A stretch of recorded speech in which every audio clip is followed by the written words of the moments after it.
Hello students, welcome to our channel EGPG with रीत।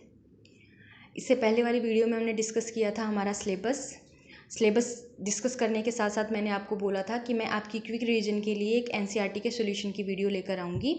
तो आज हम उस वीडियो को डिस्कस करने जा रहे हैं। इस वीडियो में आपको NCERT के सॉल्यूशंस मिलेंगे जो आपकी हेल्प करेंगे मिड टर्म के एग्जामिनेशन में। सो हम 1 बाय 1 स्टार्ट करते हैं। हमारे चैप्टर का नाम है सजीव एवं उनका परिवेश। ठीक है, जो सजीव होते हैं, लिविंग बींग्स होते हैं और उनके आसपास की चीज़ें हैं, उनके बारे में डिस्कस करेंगे। तो सबसे पहला क्वेश्चन हमारा कि आवास क्या होता है। देखो, आप जिस घर में रह रहे हो वो आपका आवास है। ठीक है, जैसे बर्ड है, आप इस वीडियो में देखने की कोशिश करेंगे। बर्ड है, कहाँ रहता है? नेस्ट में रहता है। डॉग कहाँ रहता है? कैनल में रहता है। हॉर्स कहाँ रहता है? स्टेबल में रहता है। मंकी ट्री पे देखा होगा आपने। ठीक है, टाइगर डेन में रहता है। हनी भी कहाँ रहती है? बीहिव में रहती है, छत्ते में रहती है। ठीक है, तो ये सब इनका क्या है?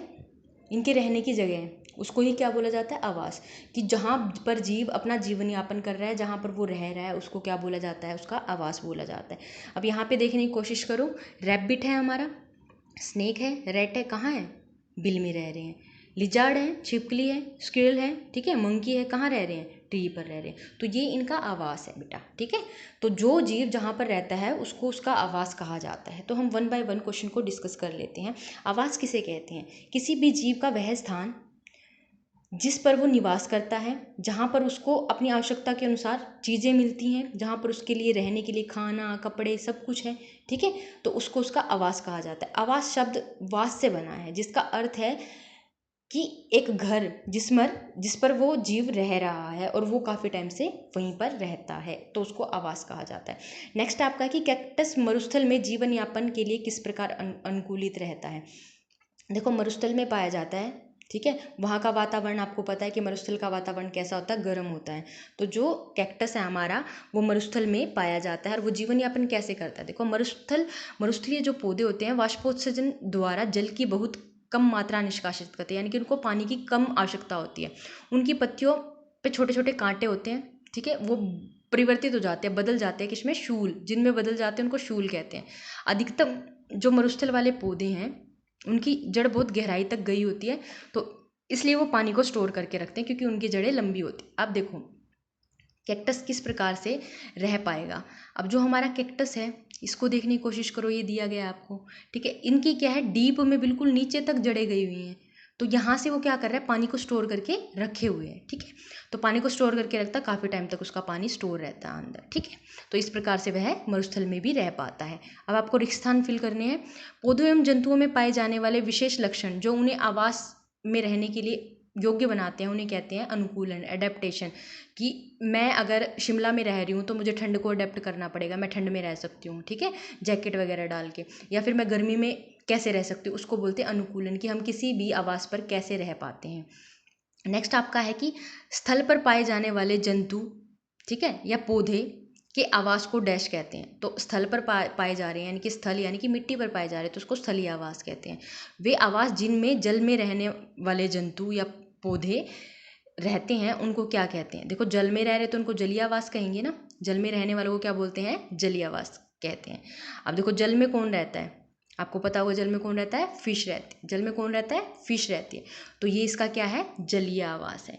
और अगर फ्रॉग रह रहा है तो फ्रॉग का भी जलीय आवास होता है। ठीक है, अब आगे आपका मृदा एवं वायु किसी आवास के डैश है। जैव घटक है अजैव? मृदा क्या है? अजैव है, जीवित नहीं है। ठीक है, वायु जीवित नहीं है, पानी जीवित नहीं है, तो ये क्या है? अजैव घटक है। जैव का मतलब होता है जीवित घटक। ठीक है, हमारे परिवेश में होने वाले परिवर्तन जिसके प्रति हम अनुक्रिया करते हैं उसे क्या कहते हैं? उद्दीपन। जैसे कि मान लो हमें कोई गर्म चीज़ टच की तो हम क्या करेंगे? हाथ को पीछे कर लेंगे, तो हम उसके प्रति उद्दीपन कर रहे हैं। आपने देखा होगा छुई मुई वाला पौधा, जब आप उसको हाथ लगाते हो तो नीचे की तरफ झुक जाता है। क्यों? क्योंकि वो उद्दीपन करता है। ठीक है, तो हम जिसकी तरफ क्या करेंगे, कुछ भी परिवर्तन आता है उसको बोलते हैं कि उद्दीपन। नेक्स्ट क्वेश्चन है आपका कि निम्नलिखित की सूची में निर्जीव वस्तुएं छांटनी है। सजीव होती है जो जीवित है, निर्जीव मतलब जो जीवित नहीं है। हल, छत्रक, सिलाई मशीन, रेडियो, नाव, जलकुंभी, केंचुआ। अब आप देख रहे होंगे इसमें हल है, सिलाई मशीन है, रेडियो है, नाव है। बेटा, ये जीवित नहीं है, ये चीज़ें हैं। ठीक है, और जीवित क्या है इसके अंदर? अब देखो, जीवित क्या है? छत्रक मशरूम को बोलते हैं। ठीक है, जलकुंभी भी पौधा होता है, केंचुआ भी केंचुआ हमारा जानवर होता है, आपको पता होगा। तो ये सभी जीवित है, बाकी वाले जीवित नहीं है। नेक्स्ट क्वेश्चन हमारा है कि किसी ऐसे निर्जीव का उदाहरण दीजिए जिसमें सजीवों के दो लक्षण पाए जाते हैं।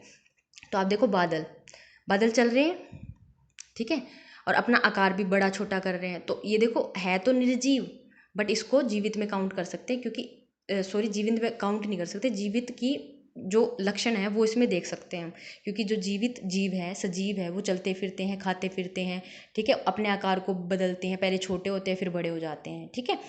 नेक्स्ट क्वेश्चन आपका है कि निम्न में से किसी कौन निर्जीव वस्तुओं किसी समय सजीव का अंश थी। भाई पहले तो वो निर्जीव वस्तुएं थी, अब मतलब पहले सजीव वस्तुएं थी, अब वो निर्जीव का अंश है।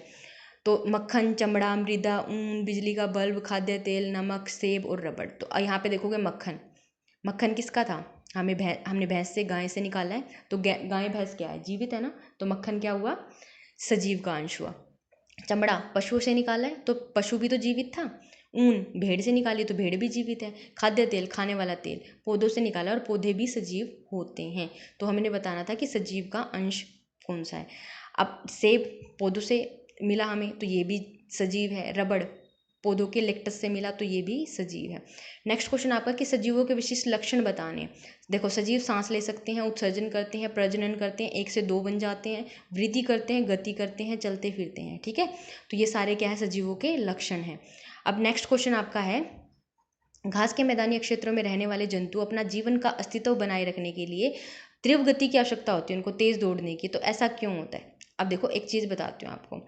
आप इस पिक्चर को देखो, ये क्या है? हिरन। ये बिल्कुल ऐसे ना छुप जाता है घास के अंदर।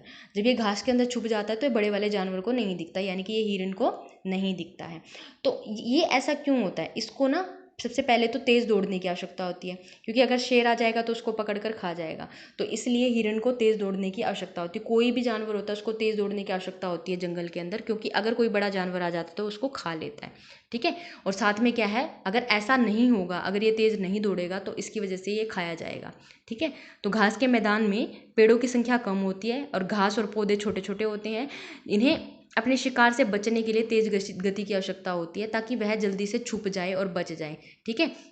और इनकी इसलिए इनके जीवन में लंबी टांग और लंबे कान और आंखें होती हैं। यह अपनी आंखों के सामने के साथ साथ अगल बगल भी देख सकते हैं, साइड में भी देख सकते हैं। और ये बहुत तेज़ दौड़ते हैं। अपना अनुकूलन बनाए रखने के लिए, अपना अस्तित्व बनाए रखने के लिए इनको तेज़ गति की आवश्यकता होती है। तो आपने देखा कि ये किस प्रकार से अपना अस्तित्व बनाए रखते हैं। आपने कैक्टस के बारे में देखा कि कैक्टस कैसे मरुस्थल में रह पाता है। आपने ये देखा कि जो फ्रॉग है या फिर फिश है, इनका जो आवास है वो जलीय आवास है। देखो, डॉग का आवास क्या है, ठीक है। डॉग कहाँ रहता है? घर में रहता है, कैनल में रहता है, ठीक है। तो ये सारा क्या है, इनके आवास के बारे में हमने पढ़ा। तो ये हमारा चैप्टर था जिसका नाम था सजीव एवं उनका परिवेश। आई होप कि आप सभी को समझ में आया होगा आज हमने जो चैप्टर डिस्कस किया है। अगर आपको ये वीडियो पसंद आती है तो please like, share and subscribe our channel. Thank you so much students.